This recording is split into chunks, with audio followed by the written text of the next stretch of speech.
Hello, hello, hello, and welcome to the Loudcast. With me, your host, Kevin McLean. I am here, as always, in my flat in Leith in Edinburgh, still in lockdown, still becoming ever fuzzier and ever more bored. But no more boredom because we are here with a kick ass episode of the Loudcast. We have three incredible poems for you, an amazing guest. We're going to have chit chat about spoken word, about music, about all that jazz. It's going to be exceptional. The guest today is a musician. If you've been a regular at our Loud Poets evenings or been watching our videos over the last few years, you will undoubtedly recognize him. It is Jack Hinks, the one and only loud musician currently. He does our monthly shows at the Scottish Storytelling Centre, but he's a fantastic artist, musician in his own right. He also writes poetry. He joined in with us for NaPoWriMo and things like that. So it's going to be really cool to have a chat with Jack, get to learn a bit more about music and how that applies to spoken word poetry. It's something I've done a lot of, that we've worked with a lot at Loud Poets. So yeah, it'll be exciting to chat to Jack about that. But to kind of warm us up, to get us in the mood, I thought it would be a good idea to kind of theme the videos this week around Jack and music. So we are going to kick off with easily one of my favorite musical collaborations that we put out as Loud Poets. It was Katie Ailes and Jack Hinks with an incredible piece called Calluses.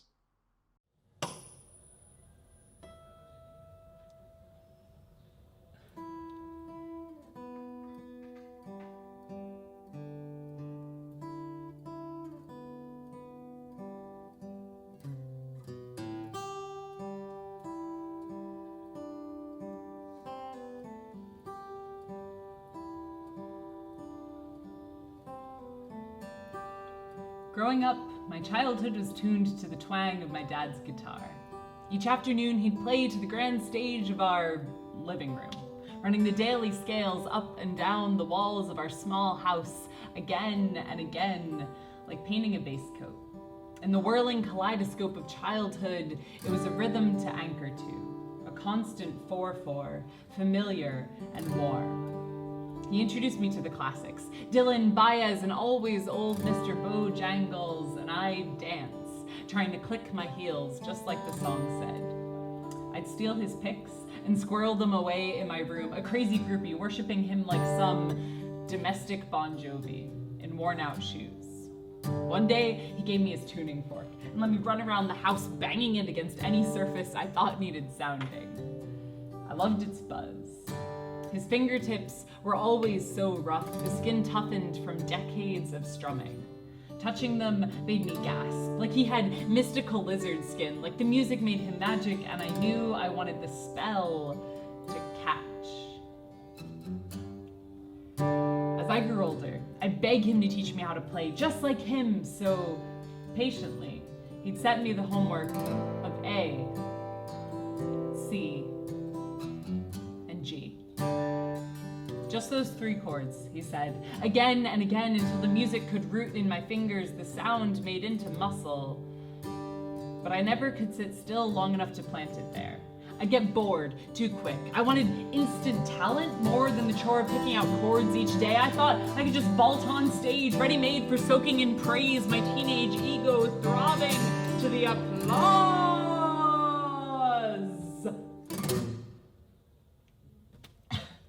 But I soon learned it wasn't magic that had toughened my dad's hands.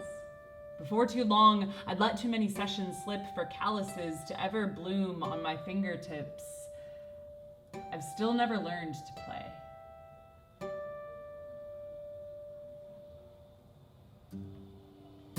My dad was born into a blue collar.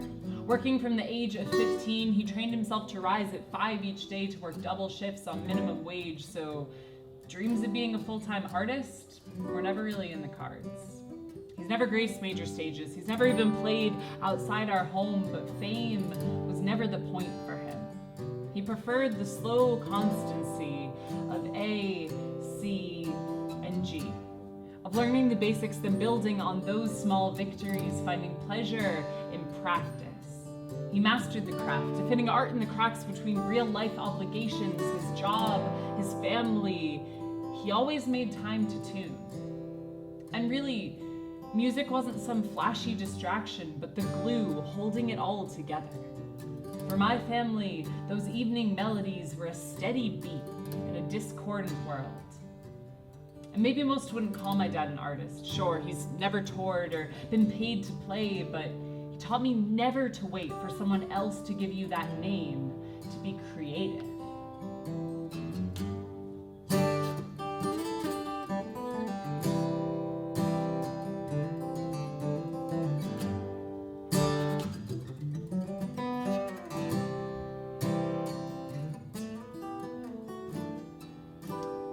Last winter, my dad retired.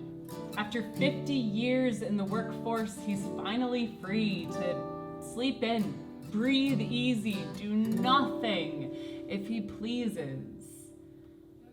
But he still rises at 5 each day and starts tuning that guitar. He's taken up bluegrass lessons on Tuesdays, practices all week. I love that after 50 years twanging the tongue of the same instrument, he can still find joy in its voice, draw new sounds from its mouth. I suppose it's because he knows the language so well, has slowly molded its vocabulary into his hands. I hope I too can find the patience to build the alphabet into my teeth before I try to speak too fast. Last time I was home, I told him, someday we should write something together. Not yet, though. Right now, we're both still learning. That was Katie Ailes and Jack Hinks with Calluses, a tremendous piece and a really good example of what you can do when you have a bit of time. Often Jack is left to improvise with people that we have on the monthly shows, but that's a good example of what can happen when you kind of pair musicians and poets up to work on something together, something specific, and to create a musical score and poem that kind of complement each other rather than one providing backing to the other. So yeah, I love that piece. And the video you saw was shot by Perry Johnson while we were out at the Prague Fringe, which was a lovely time. And I think that was 2016. I don't know, time's a blur.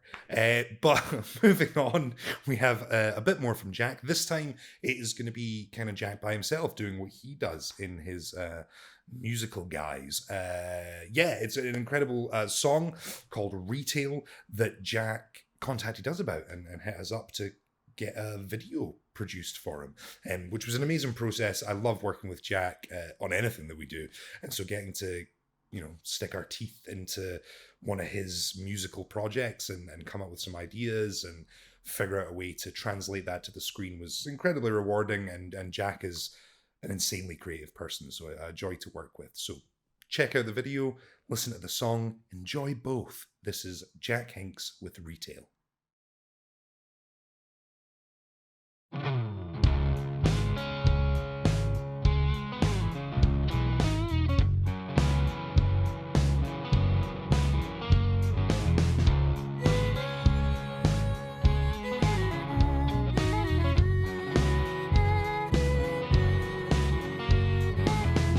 Bear the mark of a broken man. Low eyes, cracked lips, and the way I stand. I need help with the pillars, keep a hold. Born into bondage, our loyalty is bought and sold. The problem is I'm never full, and company like yours don't want me to. I don't waste my share on staying alive. Make yours through the price. Sometimes the Lord throws you a bone.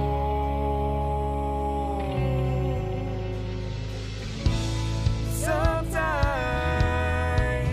you just go home.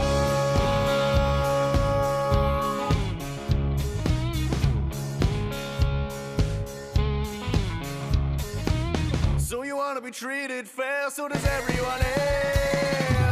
You're not living on a shoestring, making ends meet, then you're doing well. I've been up all night, bouncing books, travelers, trying to find a way out my paradox, but it never comes to plan. So here I stand, enjoying the aftershock. Don't keep breaking down till I can feel.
love that song so much, and it was very enjoyable to slowly cover Jack in paint until he was a sort of terrible immobile statue. And we will get to a bit of chat about the pain of that shoot for Jack a bit later on. But for now, I want to leave you with one last thing, which is what most people see of Jack's work with us, which is him improvising behind musicians that we have at our regular shows, poets that we have at our regular shows. So when they come in, they haven't had time to pre-prepare with Jack. It's kind of, okay, have, quick chat about your poem, maybe a bit of a run through, and then time to go for the show. It's boggles my mind how Jack is capable of it. It frightens some poets. It totally engages and enhances others. It can be a temperamental thing, but Jack is consistently consistent. And this next piece was a real standout. And it's the reason I decided to get Jack on the show, was because I was recently doing some of the editing and I got to this piece and I was just like, need to talk to Jack about music. So this is an incredible piece that Jack was accompanying from one of my favorite poets in the scene. What an absolute dude, Tawana Set Holy. This is his poem, Records. Big up the system! The sound system. Good sounds sound better than the best of hearsay, don't they? And society, poor thing, just can't afford discord. For instance, here at Bar Humbug with the Loud Poets,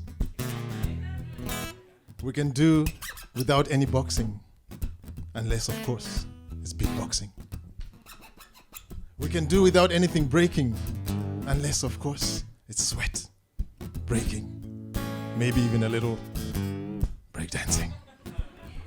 Good sounds sound better than the best of hearsay, don't they? Shout out to all in the house. Hey, Kani! Shout out to all in the house. Hey, Kani! Hey, Kani! Shout out to the DJ. I want to see those turntables. I want to see those tables turn. Feel those turntables turn. What sounds do they play in your mind? What sounds do they play in your time? It used to be on the mic, the MC, and on the decks, singles or the LP. Remember records? Putting on the needle and that ragged crackle of vinyl. Just think, how many records has it been since records began? Probably record numbers. But that's just guessing. Record keepers will know for certain. Record keepers keep a lot of records. I hope they keep the one I really like. That one, the one that goes, we're all different, but it's all relevant. I don't know if they keep that one. They only seem to keep track of the one that's been dominating the charts. That one, the one where all the vocals want to lead while the band plays beautifully on instruments of torture. Funny, some just want to hold records. Mind you, some just want to break records. I just hope they don't break the one that's been standing strong so long, though I do hope they break the one that goes around and around and around and around in a vicious cycle.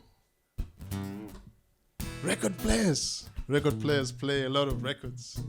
I can't wait until they play the one I really like. That one, the one with no words. The one which is instrumental in communicating the universal. I don't know if they'll play that one. They always seem to play the other one. That one, instead of the original, they always seem to play the cover-up version. And what about record spinners? Record spinners spin plenty of records. I'm listening out for when they spin the one I really like. That one, the one about the earth on its axis, winning over the world and its excess. Not sure if they'll spin that one. They always seem to spin the other one. That one, the one with that annoying chant, chant, chant. Want, want, want. There's a record that's big just now. You probably all know this one. It's the one featuring the boys and girls. Boys in chains, posing and grinning. Girls dressed like they're going swimming. That one, the one It's the one that keeps skipping. Keeps skipping. Keeps skipping. Keeps skipping. Keeps skimming over the surface. Remember records? Forget it. They'll never play the one I really want to hear. That one they said was banned and should remain unreleased. The one of which records have no record but hearsay saying it sends you into a trance-like state. Find yourself floating in a dance-like state. I don't have a clue. All I have is knowledge that we will still do what we sometimes do. Do what we've always done. Listen to the sounds. Sounds like it's time to go off the record.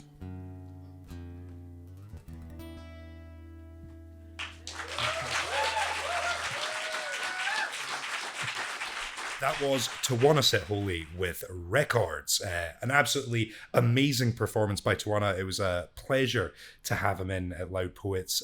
He was one of the first poets I saw years ago when I got started in the scene. That blew my mind. It was just the way he controlled an audience and made his set flow. Incredible stuff. But that performance particularly was made all the more special by today's wonderful guest. He is the Amish badass, the Scottish Foo Fighter. He is at Jack Hinks Music. Give it up for Jack Hinks. How's it going, Jack? Pretty good, thank you. Feeling Amish. Feeling Amish. You don't. Yeah, it's annoying because you don't look. I need you to be wearing the hat for the Amish gag to work. Yeah, I don't know. I don't know. You should probably see the state of this beard currently. It's needing trimmed. I know that, like, you know, hairdressers are open now, but it's Dude, getting out of control. I am more man than hair at this. I'm more hair than man at this point. It's ridiculous. Like, You had I one have, job.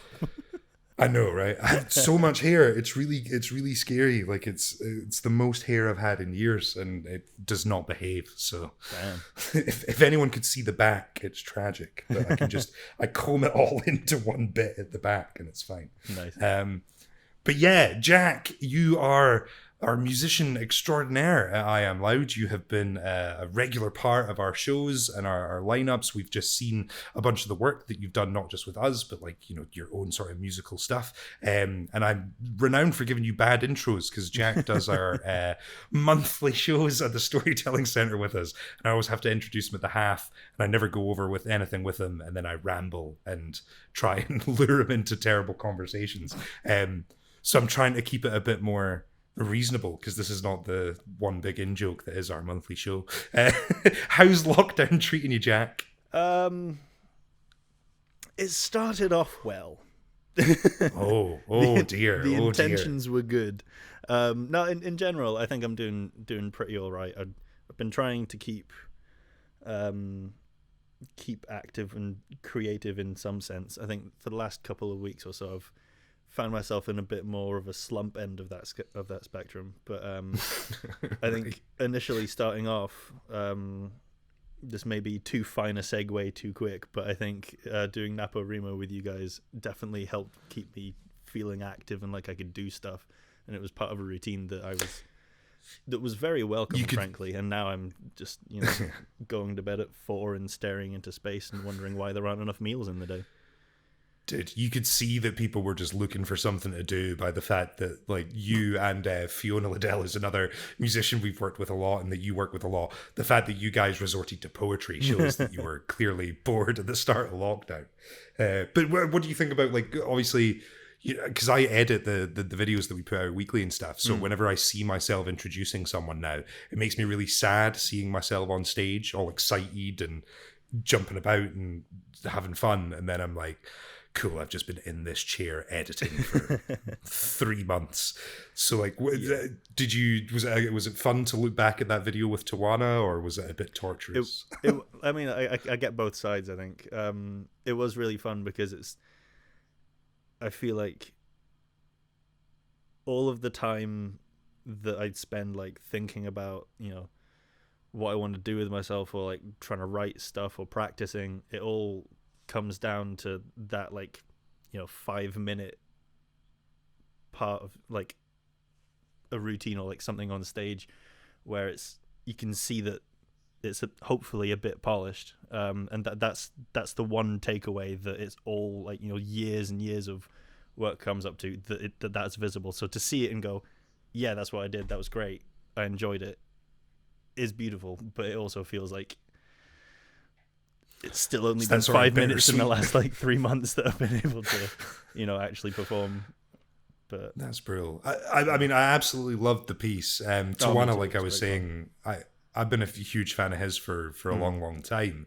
But it's amazing what you can do with when you add in your accompaniment, it can totally change a piece that maybe you're familiar with, or a poet you're familiar with, and add a whole new dimension to them, and how you guys interact. It's not just the adding of the music, it's how that poet adapts to it. And I've seen some people, you can tell it throws them off, or they don't cope particularly well.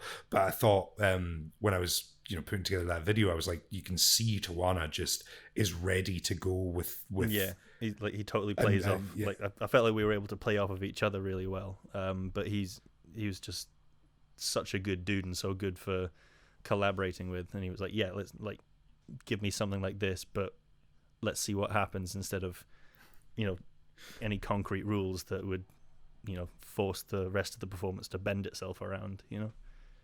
So I don't know if people realize even that, like, a lot of the videos that we put out on a weekly basis, and that are often featured in this podcast and stuff, you don't have time to collaborate with folks with weeks in advance and stuff. You have maybe one or two run throughs before the show with a poet, one max, but depends if the poets show up on time. Yeah. If they show up, we get a run through. But if not, it's sort of like, all right, well, let's try and go with it and figure out something off the cuff. But like, I don't know. I think the nights that we did at Bohemia have been really good. Yeah, sort of almost coaching for that. In the sense that, well, the Bohemia one was good because it sort of harked back to our older Loud Poets format of having, the music is more constant. And so you have just random folk jumping up to the mic. And I think it was because it's Gally that hosts the Bohemia stuff. And his thing was to be like, okay, they get 3 words to give to Jack to give them all the information you're going to get about how to accompany this poem, which is a terrifying skill to have. Well, it must make it seem it must make it seem much easier when you then at least have a sort of singular run through, right? I suppose, but I think it really depends on the poet and how they want it to work, because I've almost found myself being a lot more comfortable in the completely fluid, off the cuff sort of situations where they know what they're going to do. I have an idea of what I can do, but I let them mold the direction I go in without feeling like I need to, be the person that starts or steer. Because if I start, it's a lot harder for them to pull back and tell me that the pace needs to change if I'm leading it. So it's very much like a reactive thing. I think it's you have to be able to, because I think a lot of people, when they assume they're trying to like alter the poem to help you, whereas that's not really the point. The point is for you to accompany the piece. So it's like it's because you can see it as well. I've seen people doing poems that are maybe quite upbeat, but they start quite sad, and rather than them kind of cueing you with their voice and changing the tone and giving you a couple bars to adapt and go, oh, we're going to a happier bit, they just keep the whole poem sad. And like that's one of the worst things that I think. It feels like a very weird responsibility almost to the piece and the poet, because obviously it's their work, but if it's not done right, it feels like I'm infringing on it or like editing it without consent. And one of the last things I want is to make it the wrong feel or fit. So it is good having a bit of an idea as to where it goes, but with the whole 3 words mechanic, I think it really helped to try and encapsulate all of it. So if it started off, say, I don't know, pick 3 words, Gav. Joyous celebration 2-step. Hyphenated, nice. Loopholes. Yeah. If it starts off like that, but then it starts to go down a bit, or like, for a different example. Oh yeah, you could be like happy, thoughtful, explosive, and then that gives you the pattern of the thing, right? Yeah, and not even necessarily in an order. It's like if there are 3 words, and I can roughly think about what I'd want to do with each of them musically. If I hear some of it, if I hear some of the poem, then I know that there's other stuff that's still to come up. If you know, if 3 words describe all of it in one go, then it's like, okay, I'll keep on my toes in case something changes, but this is the general mood throughout. But if it was like, I don't know, angry, joyous, explosive, or whatever, if it starts off happy, then it's like, okay, I know I need to go somewhere else because all the other words imply something different or imply change, and it's like trying. Whereas to if they're keep all an eye synonyms open. of each other, then you're probably going to be in a more consistent. Exactly. But I through think all of it. I think having too much of a script, and I don't know, maybe it's just a bit more of an indicator as to how much I sometimes wing things in life. For 3 words to be too much of a script. You're overdoing it, guys. Overdoing it. Yeah, but like, if there's too much of an indication without it being a written piece, it becomes harder to feel like either of you can experiment. Whereas if it's just, I'm gonna do a poem and I trust you, then I can usually do something that I'm happy with.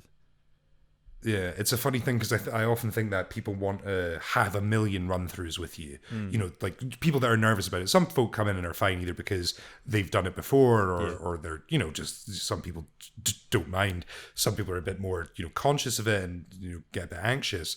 And so it's that thing of the biggest piece of advice, and I've given it for years, is do your poem as you always do your poem and trust that the musician who does this all the time will know what to do.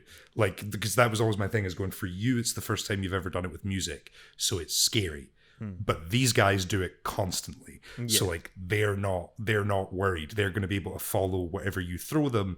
And like I've seen you, when you don't know quite what to do or where to go, you just strip everything back and you do little touches, you know, like little notes and little beats here and there, because then you're less intrusive. You know, if you don't have a concrete idea, like you guys know what to do. So yeah, it's always the piece of advice I've given people who have never worked with musicians before. Yeah, I think. How did you find it when you first started, like, working with poets? Because when was that? That would have been, you first started working with us, what, 2015, 2016? I think maybe 2015. Yeah. I think it's been an interesting journey, because when I first started working with the poets, it wasn't always me leading. Like, because when we had the full band, and like sometimes there would be pieces that Fee would lead or Sam would lead, or Fiona and her tyrannical regime of dominance. How Yeah. dare she. No, I know. or like, you know, Woody or Ali when they were on Cajon. It depends on the type of piece it is, I suppose, because piano in its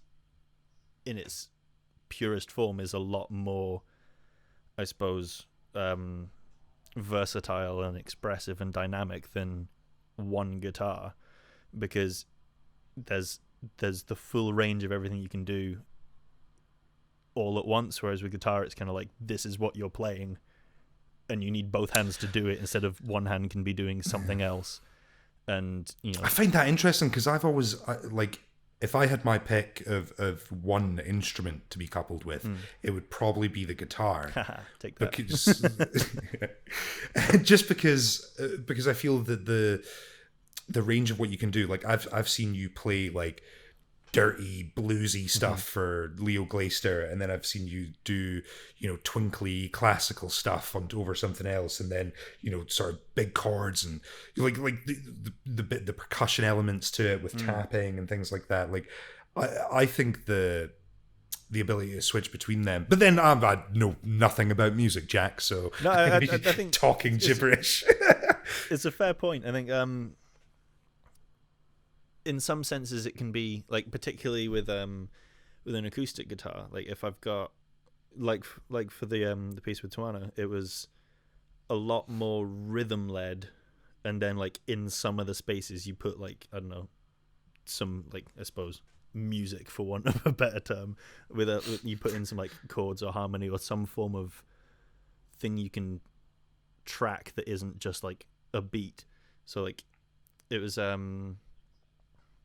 don't know, it's the same sort of style like you were saying with Leo Glaister or pieces we've done with Joe with the Glasses, where a lot of it, in order to not be too frilly and get in the way of the words, which is the real, I suppose, finesse of the entire piece, if you were to put music to it, I wouldn't want to get in the way of, how articulate or dynamic the words and the delivery could be. If the main thing that they like is the idea of a rhythm and a certain pace, then I can do something that's a bit more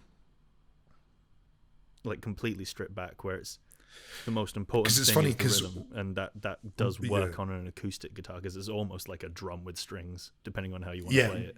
Whenever we're work together, like that's the thing I always hear. I very rarely am like aware of the sort of twinkly note bits, or like I couldn't hum you the melody of what you've played for me. How dare but I'll always remember the like the where you hit the strings that you've got muted or whatever, because that's it's like you say, I remember the beat or the rhythm because that's when I need to kick into the bits, or like, or bring something down. So it's less about the melody for me, because I'm concentrating on, it's like you're saying, what we're saying is that thing, it's a collaboration. So as much as you're having to listen to the content and where the poet's going, a poet that's aware of it is trying to give you the chance to like finish off your bar before they kick into something else. And it's so easy when it works, like there are a lot of poets that just have a rhythm and know exactly what they want. It's a lot easier when they know what they want, which is, or even if it's not like it needs to be like this, because one of the hardest things I find is when I've done pieces with poets that are used to playing with music, but in their head they'll have something different, and then it's like they're trying to make it work for me, but they feel like it doesn't, because in their head they've got the recording that they're used to doing it to, or like their other musician that they play with. So that is interesting, because I've never considered, I've never done any pieces that I'm used to doing like with you or the band to any other music. I imagine that would throw me off massively, actually. I think that's with the sort of stuff that Nadia Freeman does, she's got a very sort of like all-encompassing soundscape of sort of like almost techno electronic stuff, which really works for like creating a visual, an audible soundscape. But creating something like that on guitar, it's almost like, how can I do that when I'm not plugged into anything? It's like I don't want to, lobotomize their performance so that it fits to again. To what it's like anything. The reason we don't, at the sort of monthly shows at the Storytelling Center, the reason we don't have you behind, all the poems in, their closing sets or whatever, is because like, we live and learn as we go on. Not every poem is particularly suited to music. So that's why we say like pick one, like out of your set, find one that you think would be good to put to music. Have you got any tips for anyone who is like, okay, I'm going to be working with a musician or want to, or even are going to do one of our gigs or whatever, like about what poems you should be selecting? Like, is there a way to kind of like look at the rhythms that you're using or anything like that that would give a kind of indicator? I think it really depends on, I suppose, how you see the poem that you write. I mean, with only a limited amount of experience as, like, I suppose, a writer in a poetic form, there are some things that I've written that are just really quite solitary and quiet.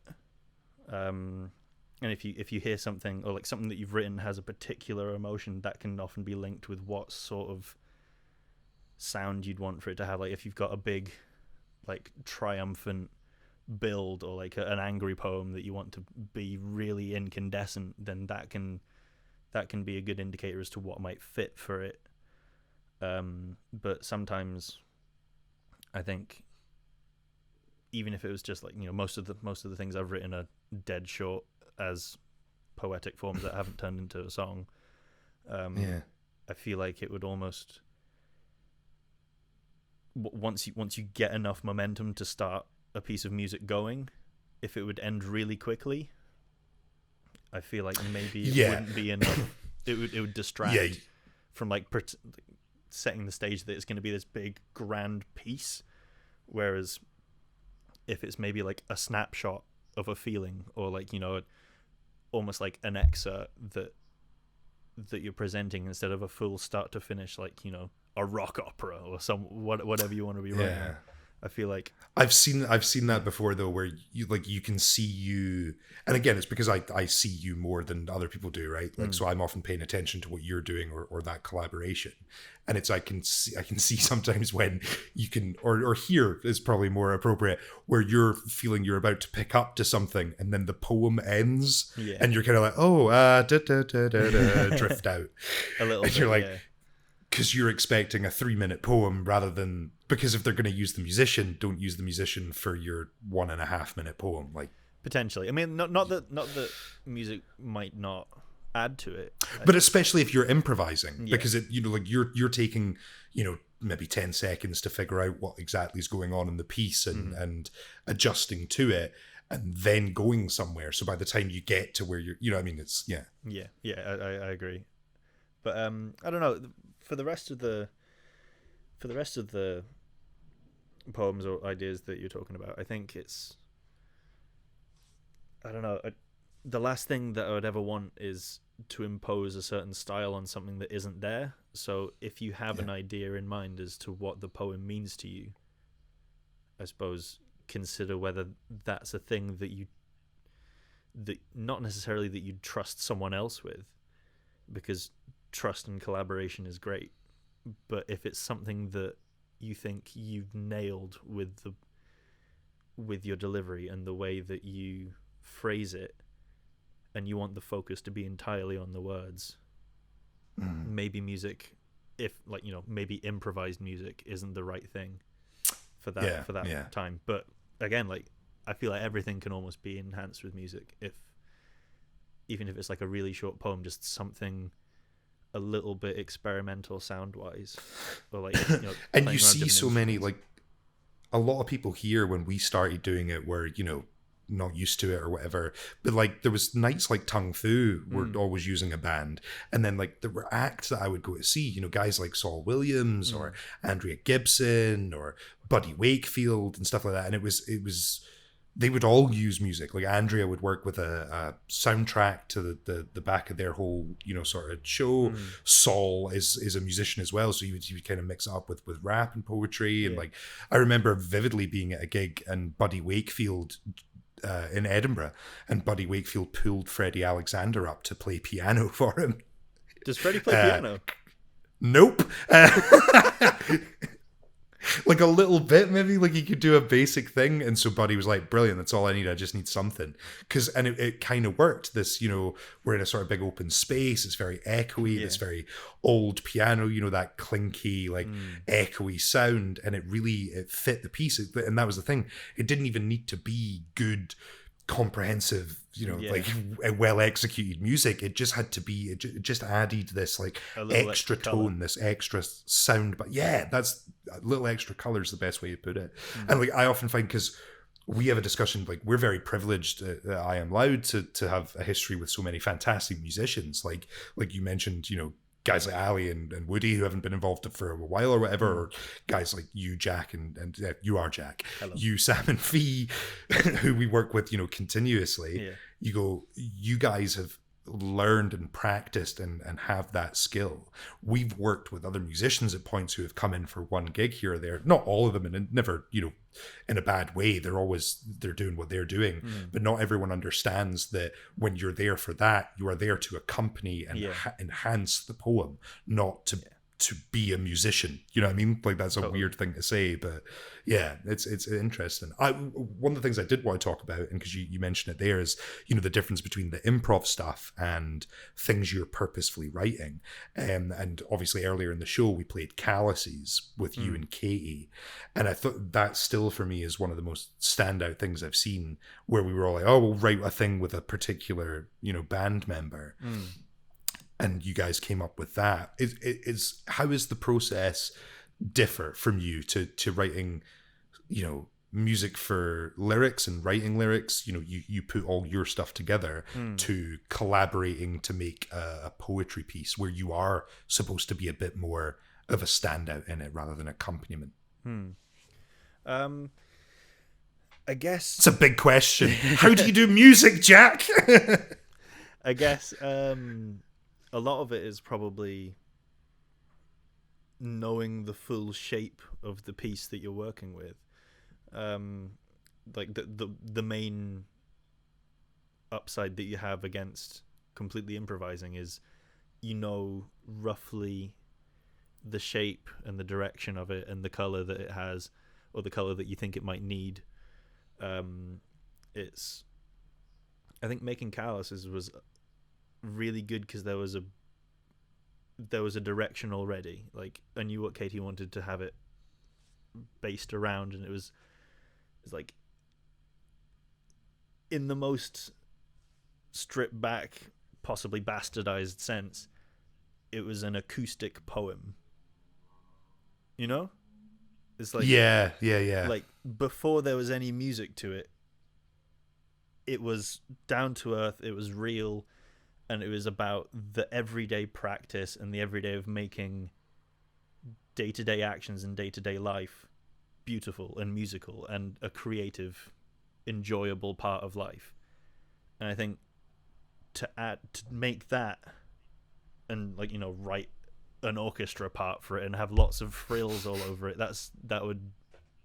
could be pretty, but it's not the intention of the poem, I think. So to write something that would be at all times recreatable just in one go, like without having to do overdubs or have multiple people playing it, I think to have it be at a certain baseline that would be, you could strip it back to that always, and it's just, like she said, just those three chords, A, C, and G. Well, like, that is a peak Katie Ailes impression. Bravo. I know. Like, remember when you woke up last morning with Katie? It was me. I was the master magician. No. I knew her beard was longer than before. I know, right? Sorry, Katie. I wanted to be able to make it as, I suppose, primary and simple as possible, so that there wasn't anything less I could take away from it, so that when it builds and grows with the poem, and that there's the talk of making it more embellished and finding more depth in the simple things, I could then build on that and make it reflect that in the music and make it a little bit more, a little bit more complex, or like add different colors to the chords. Like, for example, the start being in G, right? Very basic, comfortable chords, but then, like, as it progresses on, I try and start making a bit more of a different color of the same original chords, and like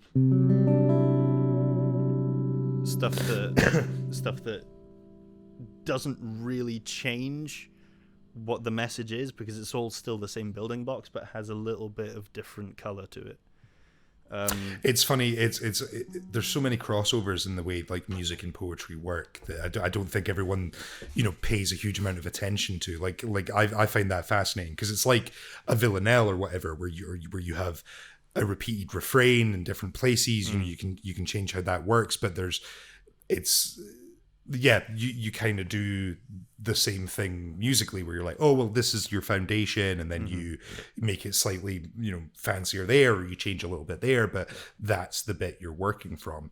So it's interesting how they can overlap when you're actually putting them together. And I try and do most things that I write. I aim, not always successfully, I aim to have a slightly different layer to it that I could pick up on multiple listens, or like whether it's in lyrics or in the music, there's something there that's maybe a little bit that could possibly be ignored or missed the first time, but there's always a potential different meaning in something that once you know a poem that you're hearing at a night or something, you go, oh, it's this one, amazing. And then because you know what everything's meant to mean, because you know the overall like feel or the arc of the storytelling, when you hear something that you can then take in that context, it throws it out of context.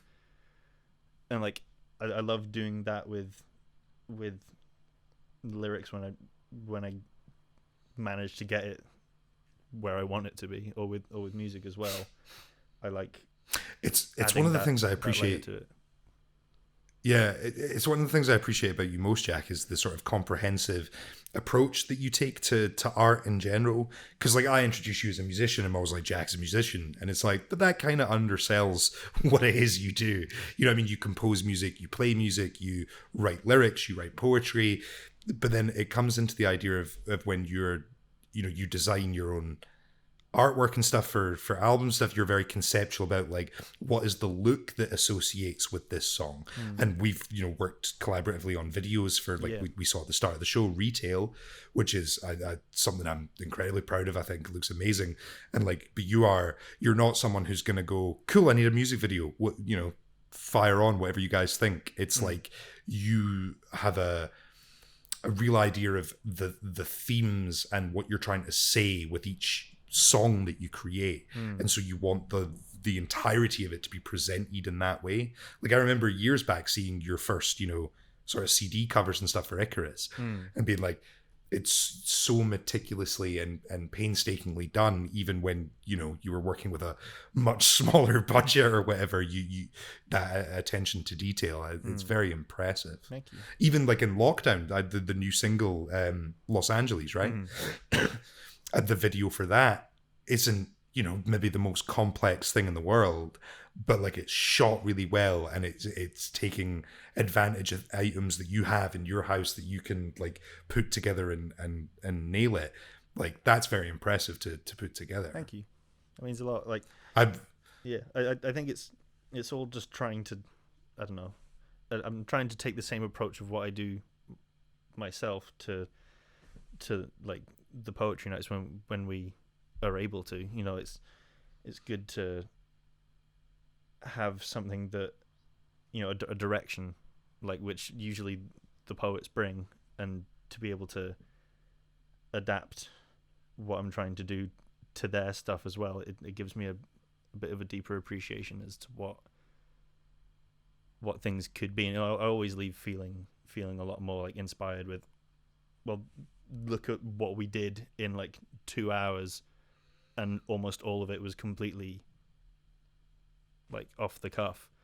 And I go, exactly. Cool, well, right, then let's do more stuff. Let's write it. And I always leave feeling inspired, and it's a positive thing. Like one of the things through doing this podcast that I've really enjoyed as well is like speaking more in depth to artists and realizing how few of them do one thing, and how much like cross-discipline stuff, like everyone seems to really get nowadays, that you need to be multidisciplinary. Yeah. Like that even dabbling in other art forms for a little bit, trying something else, gives you so much deeper understanding of your own thing and what you're trying to do. Like absolutely. you learn more about lyricism and writing through exposure to poets. And I know from having worked with you, like in the band, my understanding of rhythm and timing and stuff is infinitely improved. You know, I write in a different way than I would have had I not worked so much with music. So it's like my big advice to everyone would always be like, go out and collaborate with folks. Yeah. I know I definitely write lyrics differently than I used to. Before I felt like everything needed to work together as a piece of music or as a song, whereas now I've almost separated the two completely. Whenever I try and write, I muck around on guitar and I come up with something that I like the sound of, usually by accident, and go, ooh, hang on, what was that? That was cool. Let's retrace my steps and then work on something there, and it feels honest and genuine. I feel like I can't sit down and go, right, now I'm going to make a minuet and trio in the key of D minor. Now it must have enough frills but be plain enough for everyone to enjoy. Like, you know, like I can't make something that feels like it's premeditated and articulated with entirely to my specs of what should a successful piece of music be. Like, it's nice to have direction with poets, because if they go, oh, I need something like this, I can go, cool, great, let's do it, because we have to in like 10 minutes time, right?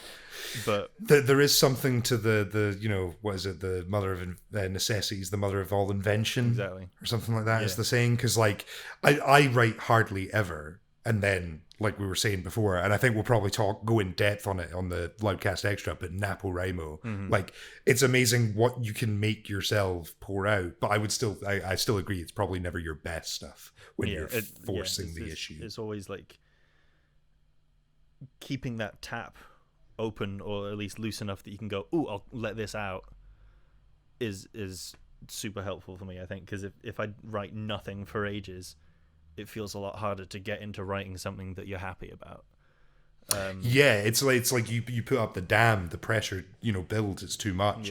Whereas like, so that's the thing, you might not, in like NaPoWriMo, I maybe didn't get anything that was, you know, my best poem ever, but I wrote more after that in terms of like stuff I wanted to write, because I was in the practice of writing, because my brain was, you know, being forced to do it every day. Absolutely. Which is an interesting, like, it's that double-edged sword of don't write because you have to write, but maybe sometimes make yourself write. yeah Totally. There's no rhyme or reason to any of this, Jack. It's chaos. I know, right? So what are you working on at the minute while you're in lockdown and stuff? I know you know we can only all plan so much, but the new single is obviously out and doing things. People should go and watch it. There'll be links, don't you worry.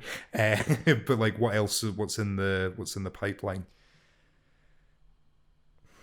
It's a horrible question to ask in lockdown. I'm trying to be experimental, and well, experimental with me is taking a break. So I'm trying to allow myself the time to sit back if I'm not feeling able to write, and trust that when something presents itself, it will be the right time. Like I've been really enjoying getting back into like practicing like technique stuff and like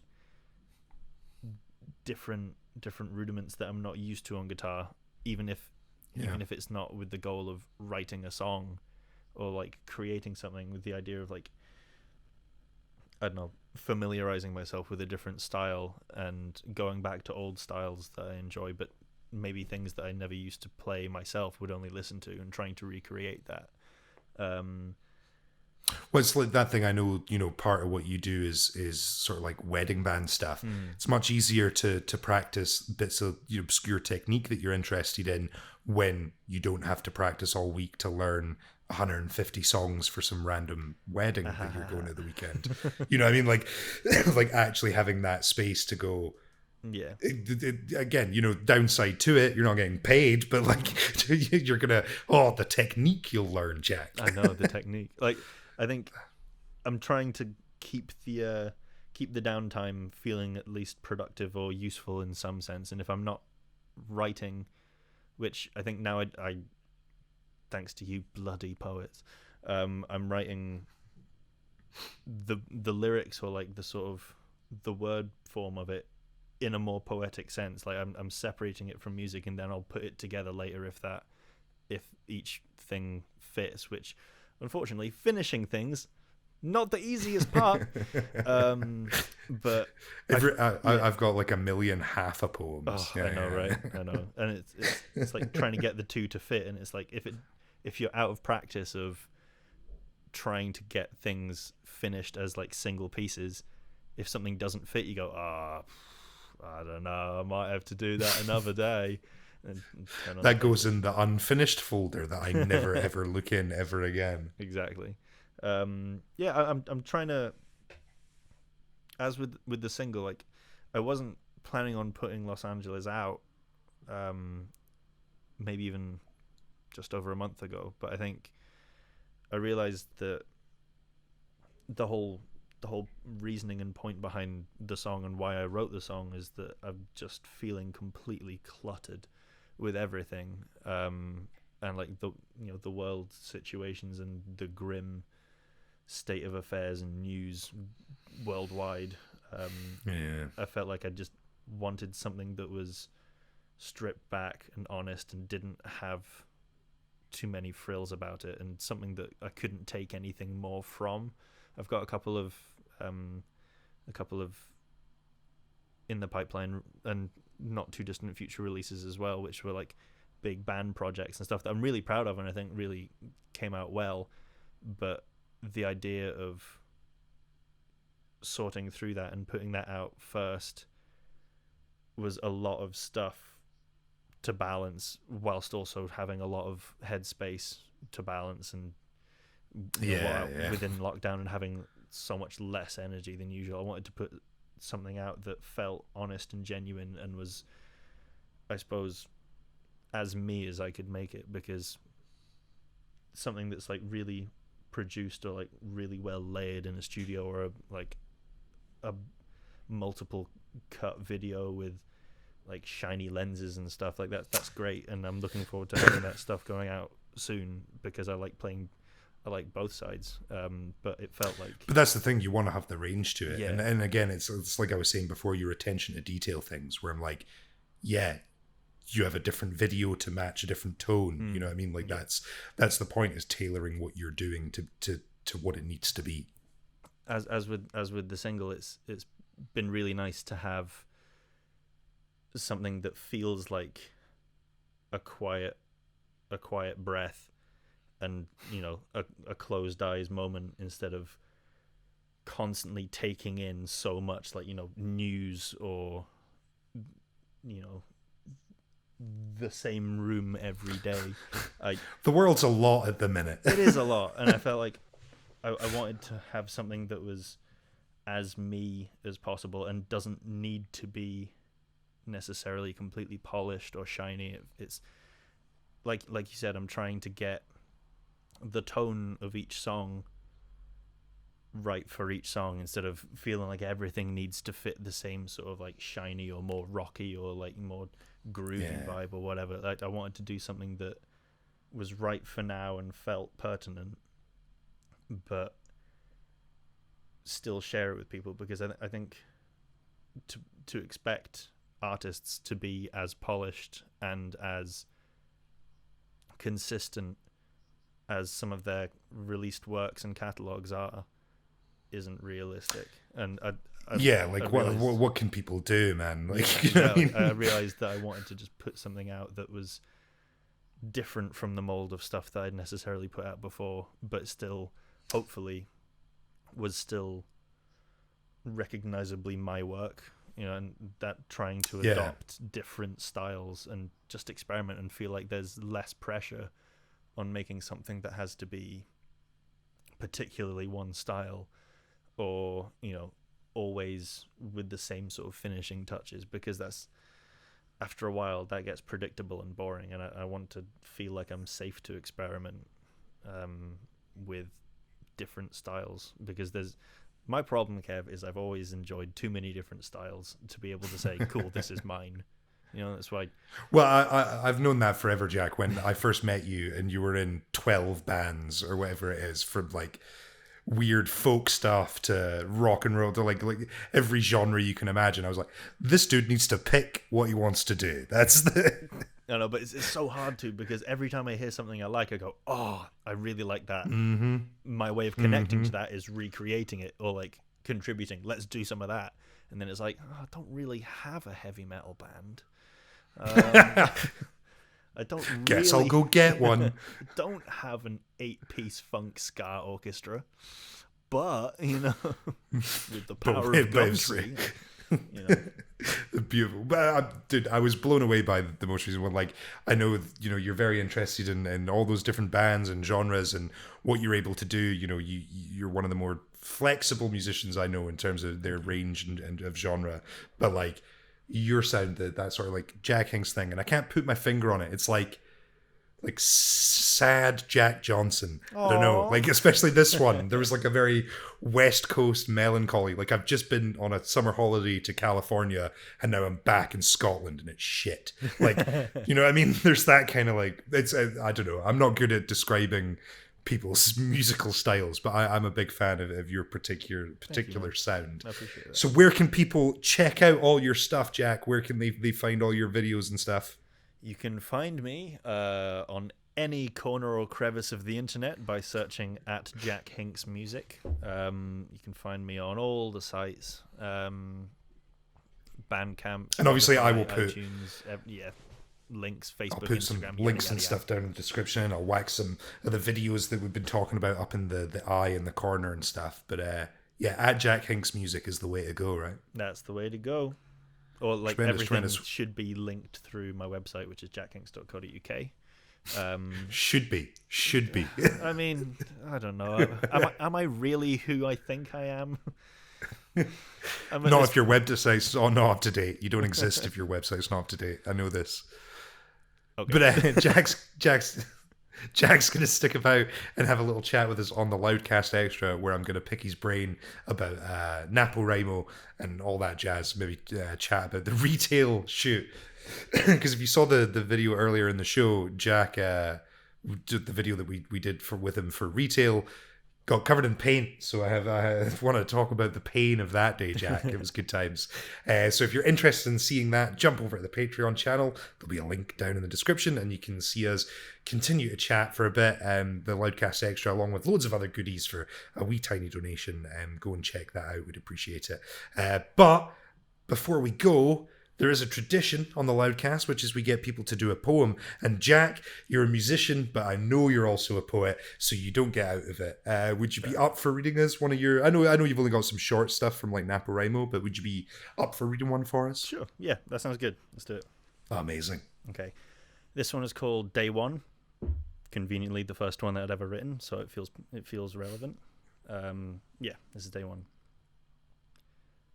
Around sleeps softly between the bridges of my feet, constantly shedding smoke. It bears my name, though not my script. Somewhere, half a mile away, Mr. Johnson opens his eye and stands, putting his arms around every other worker. Well, yeah, you get the climate in which you were writing really shines through. That's beautiful, though, man. Like, you see it in your, you know, if you understand lyrics, and we both know there are different things, you know, writing lyrics for music to writing poetry, but like at their very core, being able to write pretty words is being able to write pretty words, and you can see that you have a skill in that, Jack. Absolutely. And thank you for coming on the Loudcast and talking music and sharing poems and all that. I'd always rather have you here than Fiona, Jack. So that's the main thing to remember.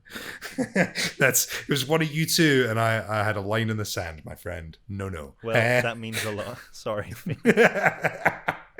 Don't apologize to her. She doesn't deserve it. Anyone that's made it this far through the Loudcast, it's gone off the rails. Thank you for joining us. Jack, say goodbye. Goodbye. Thank you for listening. Thank you so much for watching this video. If you enjoyed it, we'd appreciate it if you could hit the like button, if you could hit the subscribe button, and make sure to ring that bell icon so you don't miss any updates from us in the future. If you want to go that extra mile and support us a little further, we do have a Patreon channel with loads of exclusive goodies, and you can sign up for as little as $1 a month. We appreciate your help, guys, and hopefully we'll see you again soon.